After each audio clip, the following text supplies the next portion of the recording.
नमस्कार विद्यार्थी मित्रों, मैं प्रजापति नरेश फिर से आपका एक बार यूट्यूब चैनल में हार्दिक स्वागत करता हूँ। विद्यार्थी मित्रों, स्टैंडर्ड 9 में हिंदी सब्जेक्ट में प्रकरण 5 स्वराज्य की नींव विष्णु प्रभाकर जीवन के लेखक हैं। और यहाँ पर स्वराज्य की नींव की जो बात की है, 1857 में जो संग्राम हुआ, उस संग्राम को लेकर रानी लक्ष्मीबाई ने कैसी मर्दानगी दिखाई थी। अपने कहते हैं कि वो राज्य को खालसा न होने से बचने के लिए अपने राज्य, वो कहते हैं कि अपुत्र अवसान, उसके पति अपुत्र अवसान पावे मृत्यु हो गए थे।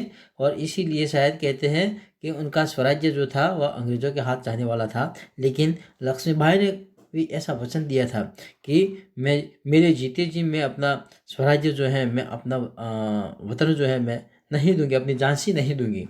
झांसी की रानी, इसीलिए वो कहते थे कि झांसी जो थी वो अंग्रेजों के हाथ रानी लक्ष्मीबाई के जीते जी तो नहीं आई।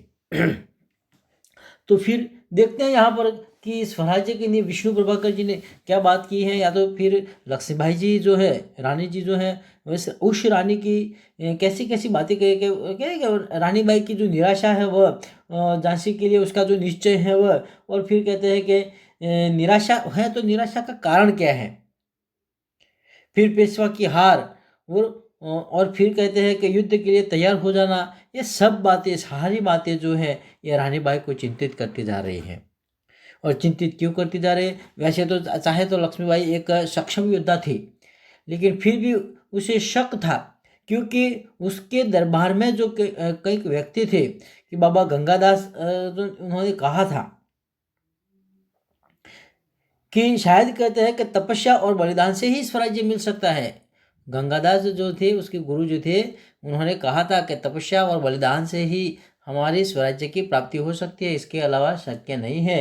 लेकिन यहाँ पर तो कहते हैं ना कि जो उसके सेना के जो बड़े व्यक्ति थे, खास कर कहते हैं कि राव साहब जो थे, वह बांदा के नवाब थे, वह रघुनाथ राव आदि जो थे, वो सारे लोग जो थे उनके सेनापतियों के कक्ष पर रहे थे। और वे जो थे वह कहते हैं कि वे विलास में डूबे हुए थे, भोग विलास में डूबे हुए थे, इसीलिए उन्हें स्वराज्य की प्राप्ति की पड़ी नहीं थी। इसीलिए लक्ष्मीबाई को शायद चिंता भी यही थी।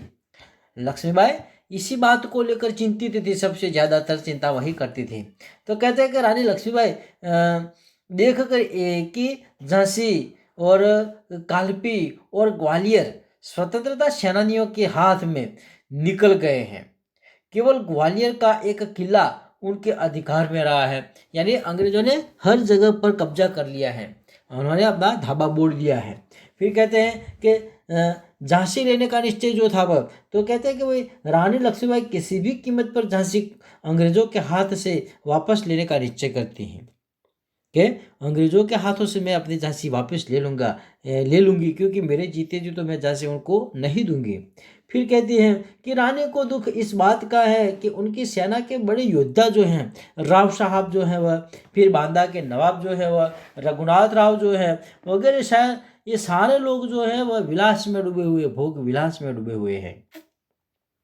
और ऐसी बात को लेकर शायद लक्ष्मीबाई जो है वह चिंतित थी। उनके पास शक्ति है फिर भी वो दुर्बल है। शक्ति यानी कहते हैं ना कि बेटे तात्या टोपे जो है वह, तात्या जी जो है उनके सेनापति हुए होते हुए भी कहते हैं कि अनुशासन नहीं है, युद्ध की ठोस तैयारी न कर वे ब्रह्म भोजन में लगे हुए हैं, और इसके लिए तो श्रीखंड और लड्डू तैयार किए जा रहे हैं। ग्वालियर जैसा दृढ़ किला उनके हाथ में है, फिर भी वे कुछ नहीं कर रहे हैं, क्योंकि आज अंग्रेजों की जो चढ़ाइयाँ है, अंग्रेज जो जिस मुकाम के लिए आए हैं, जिस लक्ष्य से आगे बढ़ रहे हैं, उसी लक्ष्य को पाने के लिए शायद वह कुछ भी कर सकते हैं। इसीलिए झांसी भी ले लेंगे और ग्वालियर भी ले लेंगे। और बात रही है जूही और मुंदर की, तो जूही और मुंदर रानी लक्ष्मीबाई की एक सखियां थी। फिर कहा है कि जूही सेनापति तात्या को चाहती हैं, तो मुंदर जो है वह रघुनाथ राव को चाहती थी। जूही अच्छी नर्तकी थी, यानी नाचती अच्छी थी, बहुत कुछ अच्छा नाच लेती थी। फिर कहते हैं कि विलासियों के मनोरंजन के लिए नाचना नहीं चाहती थी वह, स्वराज्य के लिए वह अपने प्रेम को भी ठोकर मार सकती हैं। मुंदर युद्ध में रानी लक्ष्मीबाई के साथ ही रहना चाहती हैं और उसे भी प्रेम से अधिक स्वराज्य प्यारा था, यानी कि स्वराज्य की प्राप्ति के बारे में बात की है। तो युद्ध में जूही तोपखाना संभालने की जिम्मेदारी लेती हैं। पेशवा की हार पर दुख नहीं है। तो रघुनाथ राव रानी को मुरार में जनरल रोज की सेना द्वारा पेशवा की हार का समाचार देते हैं। तो यह सुनकर रानी बाई कहती है कि अच्छा हुआ, तब जाकर पेशवा की आंखें खुलेगी। ऐसे ऐसी बातों, क्योंकि वह भोग विलास में डूबे हुए हैं और जब उनका स्वराज्य जो है वह छिन जाएगा तब उनकी आंखें खुलेगी और तब जाकर बहुत देर हो चुके होंगे। युद्ध के लिए तैयार होने का आदेश देती है रानी सेनापति तथ्या को। युद्ध के लिए तैयार होने का आदेश देती है। वह कहती है कि जाओ, तलवार संभालो, नुपुरों के झंकार के स्थान पर तोपों की गर्जन की आवाज़ें सुनो और तब जाकर हमारा देश जो है वो गुलामों के हाथों से बच जाएगा, वरना हम गुलाम ही हैं, ऐसा ही समझिए। हमारा स्वराज्य जो है वह चला जाएगा, देखते ही देखते हमारे हाथों से सरक जाएगा। फिर कहते हैं कि रानी को लगता है कि यह उनके जीवन का अंतिम युद्ध है। उसे केवल इसी बात की चिंता है कि युद्ध में उनकी वीरता कलंकित न हो जाए। बस यही बात की चिंता थी कि उनकी वीरता कलंकित न हो जाए। हंसते मुख से वह बलिदान को दे देगी, यानी कहते हैं कि बलिदान दे देगी, अपने प्राणों की प्राण भी न्यौछावर कर देगी हिंदुस्तान की भूमि के लिए। अपनी झांसी के लिए वह अपने प्राण भी न्यौछावर कर देंगे। ऐसी बात को लेकर रानी लक्ष्मीबाई चिंतित करती थी। फिर उनके बाबा जो है वह कहते हैं कि बाबा गंगादास ने किस वाणी के लिए बाबा गंगादास ने लक्ष्मीबाई से कहा था कि केवल सेवा, तपस्या और बलिदान से ही स्वराज्य मिल सकता है। स्वराज्य प्राप्ति से भी अधिक महत्वपूर्ण है स्वराज्य की स्थापना करना। स्वराज्य की नींव यानी स्थापना करना। उसका मतलब क्या है? स्वराज्य की नींव यानी स्वराज्य की स्थापना करना। बस इसी बात को लेकर लक्ष्मीबाई स्वराज्य प्राप्ति से भी अधिक महत्वपूर्ण है स्वराज्य की स्थापना के लिए भूमि तैयार करना और स्वराज्य की नींव का पत्थर बनना। स्वराज्य की नींव का पत्थर बनना। ये जो मुहावरे जो होते हैं, ये मुहावरे भी शायद हमारे आगे आगे चले आएंगे। तो हम देखते हैं अब उसके बारे में कि कवि परिचय देखते हैं पहले और फिर बाद में उसकी जो विषय वस्तु जो है, कहानियाँ जो है हम पढ़ेंगे और उसके अर्थ समझेंगे, या तो रूढ़ि प्रयोग या तो मुहावरे जो है वह समझेंगे या वाक्य में प्रयोग करेंगे। तो देखते हैं विष्णु प्रभाकर के बारे में। तो विष्णु प्रभाकर का जन्म मुजफ्फरपुर जिले के मिरंदपुर गांव में हुआ था। इन्होंने प्रारंभिक शिक्षा अपने गांव में और उच्च शिक्षा हिसार में प्राप्त की थी। कई वर्षों तक पंजाब सरकार की सेवा करने के बाद सन 1974 में ये दिल्ली आ गए और तब से दिल्ली रहकर पूर्ण समय के लिए साहित्य सेवा में लगे हैं। आपने कहानी, उपन्यास, जीवनी, नाटक, एकांकी, संस्मरण और रेखा चित्र आदि विधानों में पर्याप्त मात्रा में लिखा है। आपकी प्रमुख रचनाएं ढलती ही रात, स्वप्नमयी यानी उपन्यास जो है वह, संघर्ष के बाद यानी कहानी संग्रह है, नव प्रभात और डॉक्टर ये नाटक जो है, प्रकाश व परछाइयाँ, बारह एकांकी, अशोक यानी एकांकी संग्रह, जाने अनजाने संस्मरण और रेखा चित्र, आवारा मसीहा यानी शरत चंद्र की जीवनी आदि। विष्णु प्रभाकर की रचनाओं में प्रारंभ से ही स्वदेश प्रेम व राष्ट्रीय चेतना और समाज सुधार का स्वर प्रमुख रहा है। स्वतंत्रता प्राप्ति के बाद अपने आकाशवाणी के लिए दिल्ली केंद्र में नाटक निर्देशक के पद पर काम किया। बाद में स्वतंत्र लेखन को अपनी जीविका का साधन बना लिया। उनका समस्त साहित्य मानवीय अनुभूतियों से जुड़ा हुआ है। आपकी रचनाओं में रोचकता एवं संवेदनशीलता सर्वत्र प्राप्त है और तथा भाषा सहज व सरल है। फिर कहा है कि प्रस्तुत एकांकी स्वराज्य की नींव में प्रथम स्वतंत्र संग्राम 1857 में लक्ष्मीबाई के त्याग और संघर्ष का वर्णन किया गया है। स्वराज्य की नींव रखने में स्त्रियों की भी महत्वपूर्ण भूमिका रही है। प्रस्तुत एकांकी के पात्र स्वराज्य की नींव के पत्थर हैं, जिनके त्याग, तपस्या व बलिदान के द्वारा भले ही स्वराज्य प्राप्ति नहीं हुआ, लेकिन वे स्वराज्य की नींव का पत्थर बनकर जनमानस में देश प्रेम व जन जागरण की भावना जगाने में अपनी सार्थकता समझते हैं। देखते हैं अब कि यहाँ पर लिखा है ना कि कौन से पात्र हैं। तो लक्ष्मीबाई, जूही हैं, मुंदर हैं, रघुनाथ राव हैं, तात्या टोपे हैं और सेना नायक हैं। ये सब पात्र जो है वो यहाँ पर शायद कहते हैं कि बताए गए हैं। और हर एक पात्र के मुख से कौन सी बात जो है वह निकली चली जा रही है, सो देखते हैं हम उनके बारे में। तो रंगमंच पर युद्ध भूमि का दृश्य अंकित किया जा सकता है। कैंप में कहीं पास ही लगा हुआ है। कैंप यानी जो कैंप जो कहते हैं वह टट्टू जो तंबू बांध कर हम रहते हैं वह।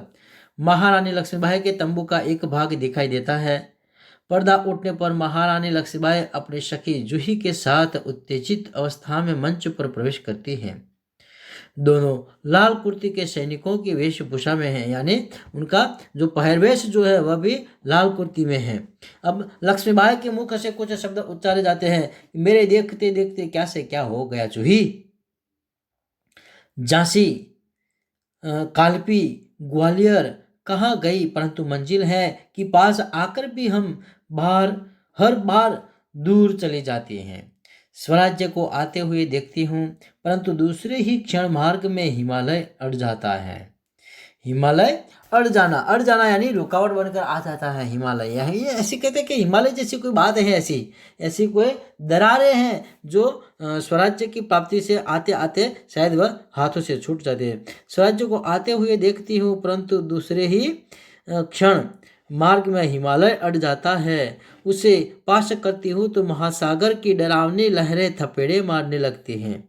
थपेड़े मारना या लहरों का किनारे से टकराना, समस्याओं का तेजी से उभराना, यानी एक समस्या को हल करते हैं तो दूसरी समस्या आ पड़ती है, दूसरी को हल करते हैं तो तीसरी समस्या आन पड़ती है। ऐसे समस्याओं का समाधान या तो सामना करना पड़ता है झांसी को। हिमालय अड़ जाता है, फिर कहते हैं कि लहरें जो है वह थपेड़े मारने लगती हैं और उनसे जूझती हूँ तो नाविक तो सो जाते हैं। देखो जो ही उधर क्षितिज पर देखो कैसी लप लपाती हुई लपटें उठ रही हैं। सारा आकाश धूम घटाओं से छाया हुआ है। प्रलय की भूमिका है। प्रलय यानी तूफान, प्रलय यानी तूफान सृष्टि का जो विनाश करता है, सर्वनाश करने की बात की है, उस प्रलय की बात की है। प्रलय यानी तूफान जो है सर्वनाश कहते हैं कि प्रलय की भूमिका है। लेकिन राव साहब है कि रक्त मंडल की छाया में ऐसो आराम में मशगूल है, यानी कहते हैं कि आवेश में आते आते सहसा मौन हो जाती हैं। जूही कुछ कहने के लिए मुंह खोलती है कि महारानी फिर बोल उठती हैं कि जूही जूही, मैंने प्रतिज्ञा की थी कि मैं अपनी झांसी नहीं दूंगी, लेकिन झांसी हाथ से निकल गई। जूही सहसा तीव्र होकर एकदम अचानक तीव्रता से वह कहती है, नहीं नहीं, झांसी हाथ से निकली है, मैं अपनी झांसी नहीं दूंगी। मैं अकेली हूँ, लेकिन उससे क्या, मैं अकेले ही झांसी लेकर रहूंगी। फिर जूही कहती है कि कौन कहता है कि आप अकेली हैं महारानी, आप तो गीता पढ़ती हैं, फिर यह निराशा कैसी। तब लक्ष्मीबाई कहती है कि मैं निराश नहीं हूँ, मैं जानती हूँ कि मैं झांसी लेकर रहूंगी, लेकिन क्या तुम नहीं जानती कि उस दिन बाबा गंगादास ने मुझसे क्या कहा था। जब तक हमारे समाज में छुआछूत यानी छूत अछूत, ऊंच नीच का भेद नहीं मिट जाता, जब तक हम विलास प्रियता को छोड़कर जन सेवा में नहीं बह जाते, तब तक स्वराज्य नहीं मिल सकता। वह मिल सकता है केवल सेवा, तपस्या और बलिदान से। ऐसा कुछ शायद स्वामी गंगादास ने लक्ष्मीबाई से कहा था, लक्ष्मीबाई को कहा था कि ऐसे ऐसे हमारी बातों को ध्यान में रखना, क्योंकि इसके अलावा स्वराज्य प्राप्ति शायद शक्य नहीं है। फिर जूही कहती है, लेकिन महारानी, उन्होंने यह भी तो कहा था कि स्वराज्य प्राप्ति से बढ़कर है स्वराज्य की स्थापना के लिए भूमि तैयार किया है ना। स्वराज्य की नींव जो है, नींव यानी स्वराज्य स्थापना के लिए जो जगह निर्माण की थी, उस जगह प्राप्त करना है, उस जगह की बात की है कि भूमि की तैयार करना, स्वराज्य की नींव का पत्थर बनना, नींव का पत्थर बन जाना, यानी स्वराज्य की जो नींव जो है उस नींव शायद कहते हैं कि का पत्थर बनना है।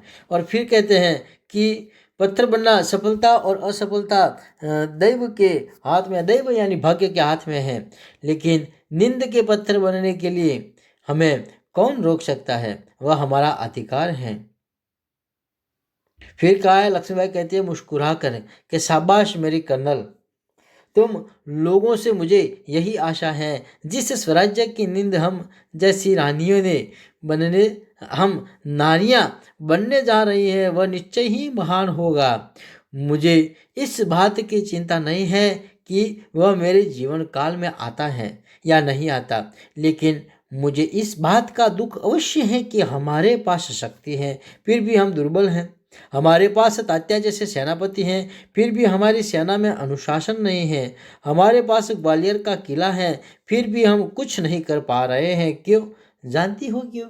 यानी लक्ष्मीबाई चिंतित हैं क्योंकि उसके पास अच्छे अच्छे सेनापति हैं, योद्धा हैं, वीर योद्धा हैं, तात्या टोपे जैसे सेनापति हैं, फिर भी कहते हैं वह चिंतित हैं कि हमारी झांसी शायद वापस नहीं आएंगे, हमारा देश जो है वह गुलाम बनकर ही रहेगा। ऐसी बात को लेकर वह चिंतित थे। फिर कहते हैं कि चिंता क्यों करती है, यह जानने की बात यहाँ पर वह जूही को कहती है। तब जूही कहती है कि जानती हूँ महारानी, इस विलासिता में डूब गए हैं हम, विलासिता में डूब गए हैं। यानी कहते हैं कि विलासिता की बात की है कि भोग विलास में डूबे हुए हैं, ऐसो आराम में डूबे हुए हैं, नर्तकियां नाच रही हैं, शराब पीते हैं, बस ऐसी ही बातों से लेकर वह कहते हैं कि विलासिता में डूब गए हैं। तभी मुस्कुराती हुई मुंदर वहां प्रवेश करती हैं। अब मुंदर के मुख से कुछ बात करते हैं। ये मुंदर और जूही जो है वह लक्ष्मीबाई की सहेलियां हैं। मुंदर कहती है कि कौन कहता है कि हम विलासिता में डूब गए हैं? विलासिता में डूबे हैं राव साहब, बांदा के नवाब और सेनापति तात्या टोपे। ये सारे लोग जो हैं वह विलासिता में डूब गए हैं। बाकी हम औरत जात जो है वह विलासिता में नहीं डूबे हैं। हमें पता है हमारा स्वराज्य जो है संकट में है, लेकिन फिर भी हमसे जो कुछ बन सकता है हम करने को तैयार हैं। फिर जूही कहती है कि शहजा नहीं मुंदर, सेनापति नहीं, मुंदर सेनापति नहीं। तब मुंदर कहती है कि मुस्कुराती है, ओह समझी, तुम तो उनका ही पक्ष लोगी ना, क्योंकि सेनापति जो है वह तात्या टोपे है और तात्या टोपे के साथ और जूही के साथ कुछ संबंध थे, इसीलिए मुंदर कहती मुस्कुराती है, ओह समझी, तुम तो उनका पक्ष लोगी ही। जूही कहती है दृढ़ स्वर में, मैं उनका पक्ष नहीं लेती, लेकिन क्या तथ्य है कि उसको छिपाया नहीं जा सकता। सरदार तात्या राव साहब को अपने तन मन का स्वामी मानते हैं।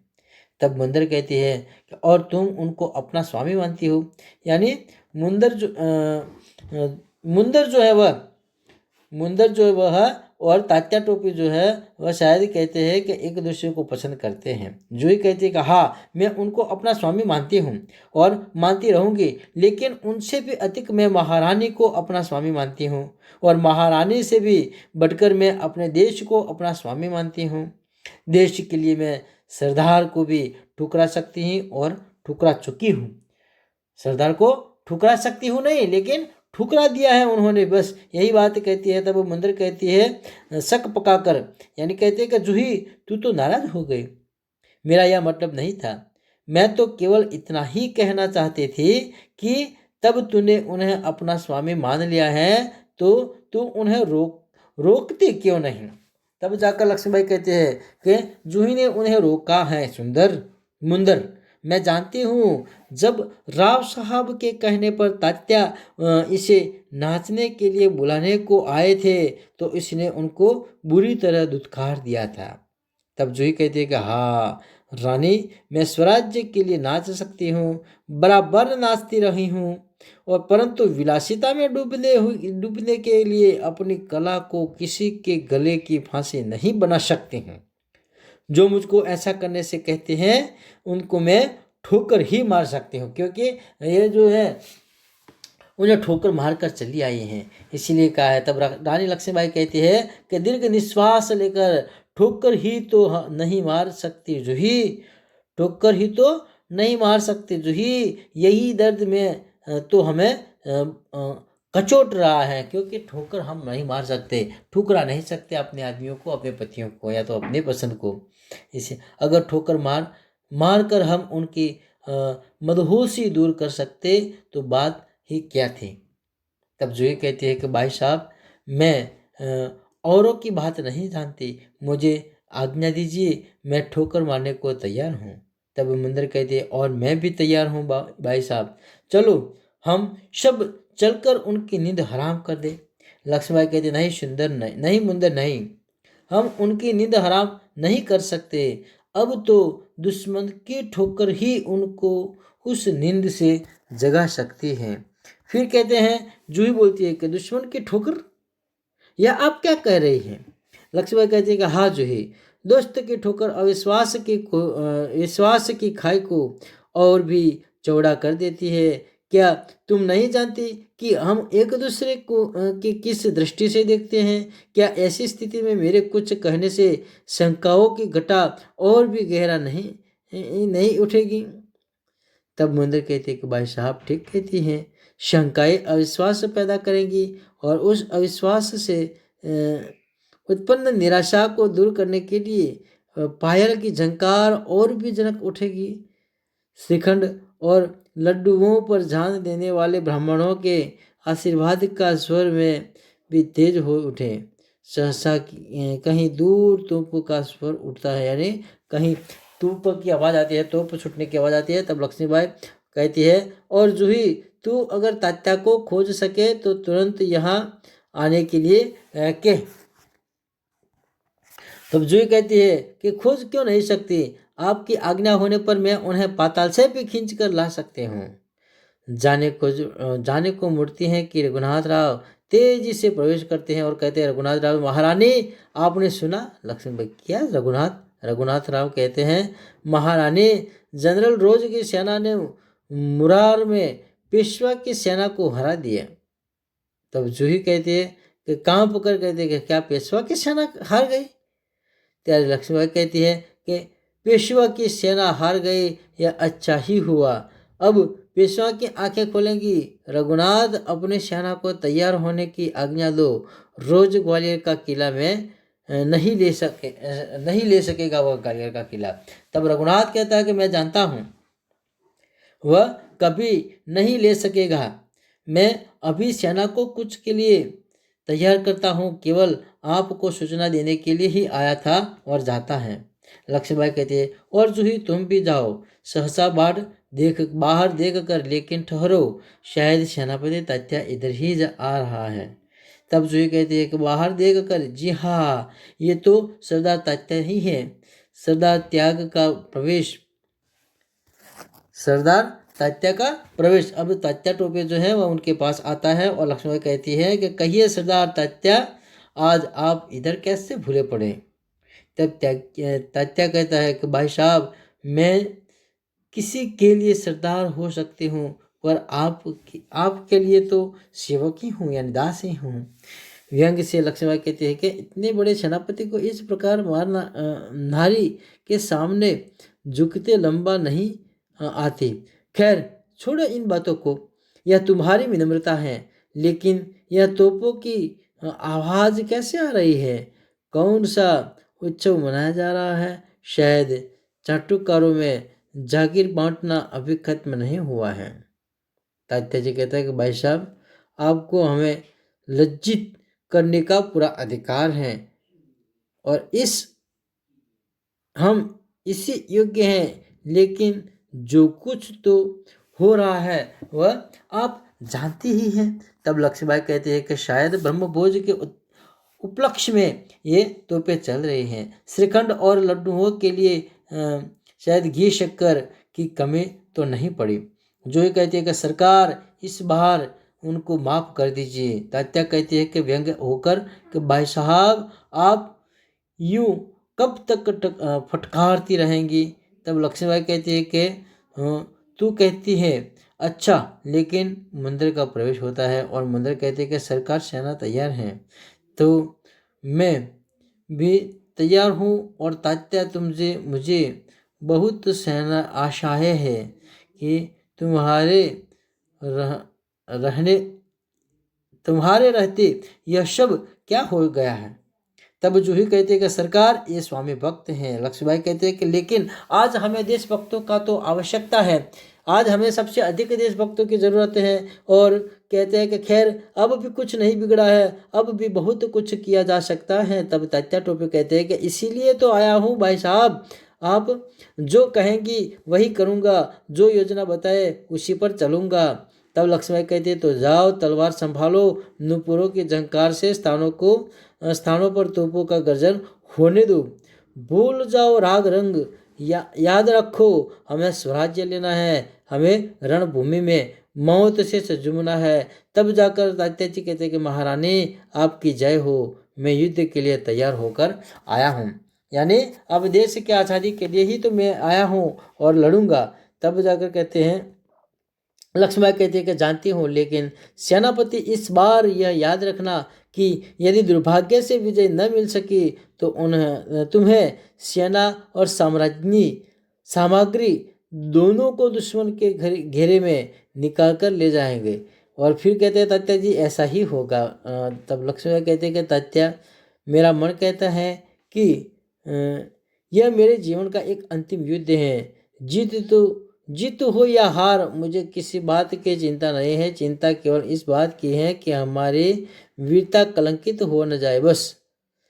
तब कहते हैं तात्या जी के भाई साहब, वीरता आपको पाकर धन्य हुए हैं। आपके रहते कलंक हमारी छाया को भी छू नहीं सकता है, क्योंकि शायद कहते हैं कि यहाँ पर वीरता आपको पाकर धन्य हुई है, यानी जो वीरता जो है वह शायद रानी लक्ष्मीबाई को पाकर धन्य हो गई है। और रानी लक्ष्मीबाई के जैसे शायद कहते हैं कि सबसे अधिकतर सेनापति जो है वह जो तात्या टोपे जैसे सेनापति हैं, और उसी सेनापति के दौरान शायद कहते हैं कि भाई फिर भी ये भोग विलास में डूबे हुए हैं, तो देश की रक्षा कौन करेगा। तो इसीलिए शायद कहते हैं कि सबसे अधिक स्त्रियों ने पर जिम्मेदारी निभाई थी देश को बचाने के लिए, गुलामी से मुक्त करने के लिए। ठीक है विद्यार्थी मित्रों, तो यहाँ देखते हैं कि लक्ष्मीबाई फिर कहती है कि प्रणाम तात्या, मैं सीधी युद्ध भूमि में जा रही हूँ, देर न लगाना। तात्या चला जाता है। महेंद्र कहते हैं कि सरकार, आज मैं बराबर आपके साथ रहूं। जूही कहती है कि और मैं तोप खाना संभालूंगी। तब लक्ष्मीबाई कहती है कि और हम सब मिलकर या तो स्वराज्य प्राप्त करेंगे या तो स्वराज्य की नींव का पत्थर बनेंगे, यानी एक मिसाल बन जाएंगे। हर हर महादेव, तीनों हर हर महादेव का उद्घोष करती है, और पृष्ठभूमि में यही उद्घोष उभर कर आता है जो मंच पर प्रकाश के धुंधलाते सब कहीं छा जाता है। फिर धीरे धीरे शांति छाने लगती है और प्रकाश उभरने लगता है, और पृष्ठभूमि में गीता पाठ का स्वर उठता रहता है। सो स्टूडेंट, ऐसी बातों को लेकर हम कहते हैं कि ये इस पाठ का जो शब्दार्थ है